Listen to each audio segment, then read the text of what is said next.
protection and welfare of life and property. Whitehorse, where the police maintained an important headquarters for operations in the territory, Jim Howard had completed his training and been made a constable. On his first assignment, he headed south to join the Border Patrol near Skagway. Within 2 hours after leaving Whitehorse, he saw 3 men camped near the trail for their midday meal.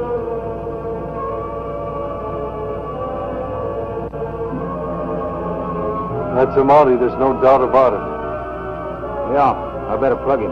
Hold it, Hank. Maybe he'll pass us by without making any trouble. Fat chance.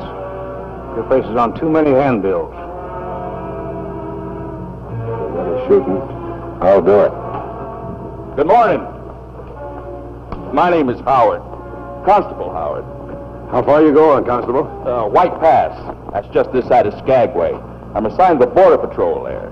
Much activity there? Lots of it. We got to keep quite a few men on duty there. So many sourdoughs are coming in that... What are you staring at, Constable? Squint Baxter. Wanted for robbery and murder. You'd like to arrest me, wouldn't you? Better see if he's dead. Don't bother. He'll freeze before he's found. Just get his gear and supplies. According to what he says, there'll be a lot of policemen around White Pass. We'll change our plans and head west. Sergeant Preston, returning from White Pass and anxious to reach Whitehorse before the early darkness of winter, urged King to maintain a fast pace.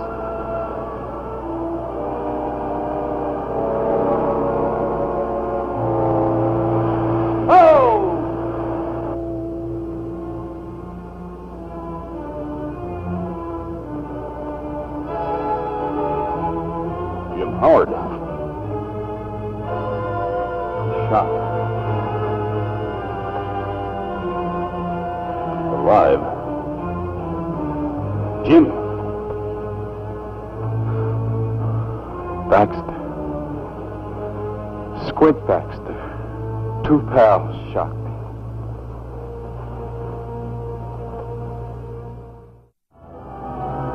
After Preston delivered the injured constable to the hospital at Whitehorse, he was unable to give King the scent of the outlaws. With fresh snow covering their tracks, Preston faced a difficult assignment. With rest periods held to a minimum, he guided his team back and forth across the area south of Whitehorse. He stopped at every cabin and talked to everyone he met, showing Baxter's picture on a handbill and asking questions. But no one had seen the scar-faced outlaw and his pal.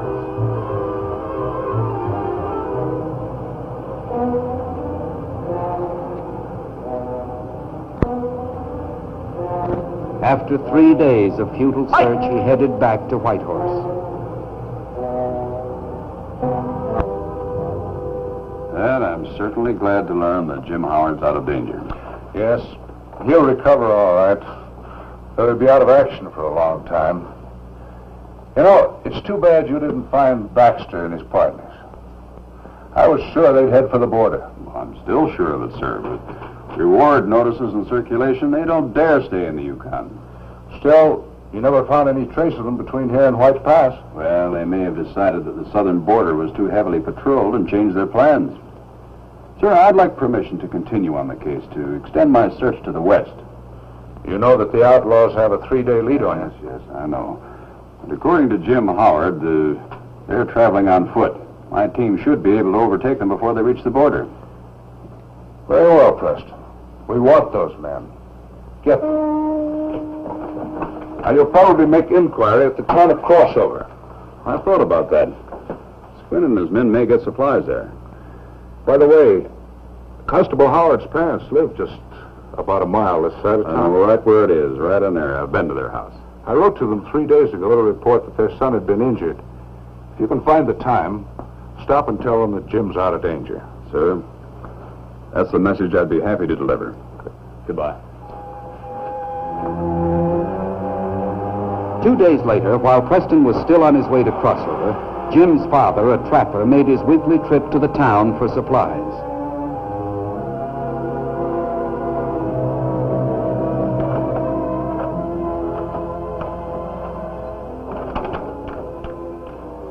Hello, Gus. Hi, Matt. How's the trapping? Trapping's all right, but a pesky wolverine has been stealing from my trap line. A wolverine, eh? They can really cause you trouble. I know. But I'll get him. Gus, if I make a good catch this season, I'm going to buy a dog team. You could use one, Matt. All right, now, come on. What are your needs? Oh, I got a list here. Someplace. Mary gave it to me. I don't need much this week. Never mind. Here it is, right in the usual place. Your wife's handwriting again. I thought you told me she was teaching you to read and write. Learning comes hard to a man at my age. Yeah. What you need is somebody to stand over you and make you study, like you did with your son. I got Jim educated, and that's what counts. Yeah, that boy of yours must be just about finished with his Mountie training. Yeah, by now he's probably a full-fledged member of the force. It'll be a proud day for Mary and me when he comes home in his uniform. I bet it will. Yeah, I guess that's all. I'll tote it up. Let me see. There's beans, cornmeal, there's sugar, there's flour. Pardon me. There's a letter in my mailbox. Yeah, that's right. I clean forgot all about it. Postman brought this about 4 days ago. It's from Mountie headquarters, White Horse. Want I should read it for you? No, thanks. Mary will read it when I get home. What do I owe you? It's $5 even. $5. Thank you, man. See you next week, Gus. Next week.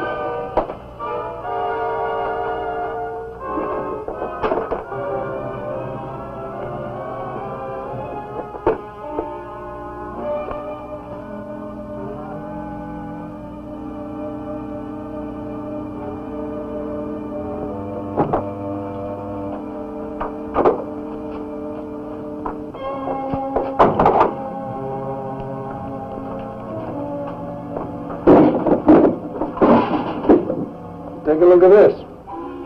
What's the idea? I'm just trying on the uniform we got out of Constable Howard's pack. Fits pretty good, huh? Maybe I should have joined the force. How's the stew coming? Be ready in a few minutes. That's the last of the meat. What's worse, we use the last of our coffee at noon. That meat's half spoiled. What are you trying to do? Poison me? Well, if it's good enough for me, it's good enough for you. Why, You're getting too smart with that tongue lately, Hank. I guess you're right, Squint. Just getting edgy. We ought to get out of here. We'll stock up and head for the border tonight. All right. I thought you said we wasn't going to leave this shack until we got another heavy snowfall to cover our tracks. Snow's coming. There'll be plenty by morning. We'll go to Crossover, that's about 2 miles north of here, and get our supplies. You go with me, Hank. What about eating? We'll take care of that later. Pete, you get the gear ready to travel and have it ready when we get back. I'll make a list of what we need. Don't forget we're out of coffee. Coffee.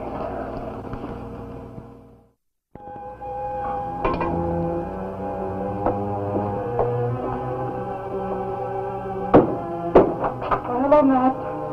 Supper will be ready in a minute. Snowing again. Looks like we're in for another big one.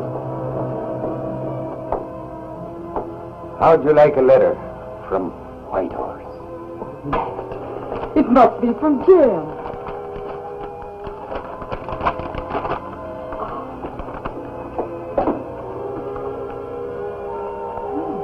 What's the matter, Mary? Bad news? Something happened to Jim?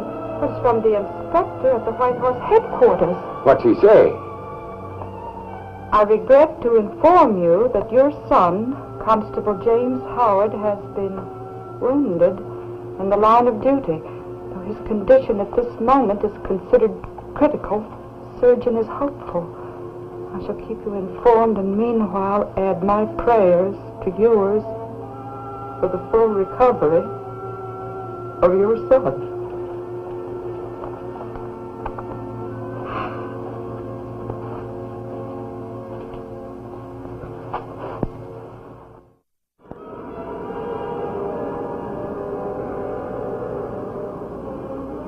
You know, Squint, maybe you should have stayed in the shack and sent Pete and me in after the grub. Because we're not mentioned in the reward notices. This town's off the regular trail. Ain't likely anyone around here seen the handbill. Hey, Squint, look. Do you mind? I won't be but a minute. Well, you're in buying the supplies. You'll be tied up for a while anyway, so... Oh, all right. Don't be too long. I'll see you in the store.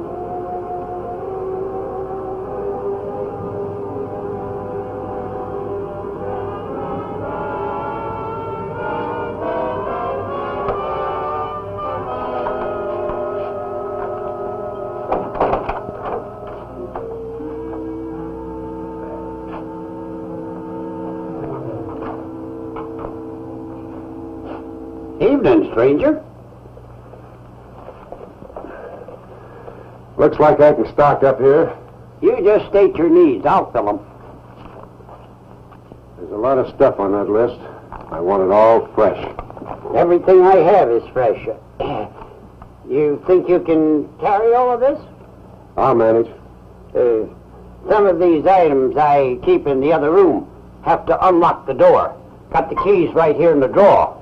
Now, where in tarnation are those keys? Gotta clean some of the junk out of this drawer. Stick 'em up. You're Squint Baxter. You're worth $500 to me. Stick 'em up, I said.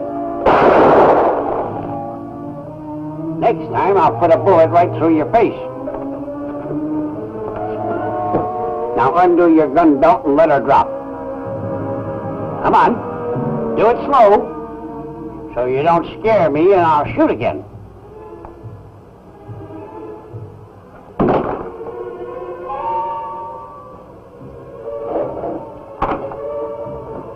Sounds like that shot came from the store. Come on. Sit yourself down in that chair. Come on, sit down. What happened, Gus? That time I got myself a reward. Here, take this rope and help me tie him up. That's Squint Baxter. I got his picture right there on a poster in my cash drawer. Good thing there's a Mountie nearby. What's this about a Mountie? Oh, I'm sorry I spoke out like that, mister. I'm a stranger in town, and this is none of my business. Well, all right, stranger. What about the Mountie? Well, on my way here, I saw one making camp. He could take charge of the crook. How far is the camp? Well, a couple of miles. I can't tell you how to get there, but I'll be glad to go get the Mountie for you. Well, I'd be mighty obliged to you. You know, I've often thought of joining the force. This would be a good way to get acquainted with a Mountie. Just make it as fast as you can. Right. When you get him tied up, Tom, pick up his gun off the floor there and help me guard him. This critter's worth $500 to me. Now, all you fellas are witnesses. I captured him single-handed. Hey, Pete, we're in trouble. What are you talking about? I got Squint. Storekeeper pulled a gun on him. Well, you and I gotta go and get him. Now, there's a whole crowd of people there. All right, what do we do? It's all arranged. Put the uniform on. You'll go as a Mountie. I told you this thing would come in handy. With Yukon King in harness adding his great strength to the team, Sergeant Preston called for long hours of work with brief periods of rest held to a minimum. He hoped to regain the time he had lost by making inquiries along the trail and to overtake the outlaws before they reached the border. I hope you don't lose this crook before you get him to Whitehorse. Don't worry, he'll be watched. Hank here will help me guard him. You going to Whitehorse with the constable? That's right. He's going to help me get on the force. You're going to tie up his hands, ain't you? Well, yeah, cut me off a piece of that rope. What's wrong with using your handcuffs? Well, he can see my wrist is wounded. Wouldn't be right to handcuff a man in my condition. That wound ain't nothing but a mosquito bite. This critter's worth $500 to me, and I don't want to lose him. You better handcuff him. I'll get the supplies you ordered.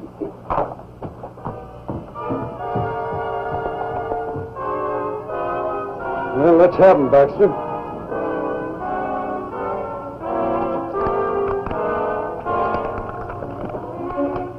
You jughead.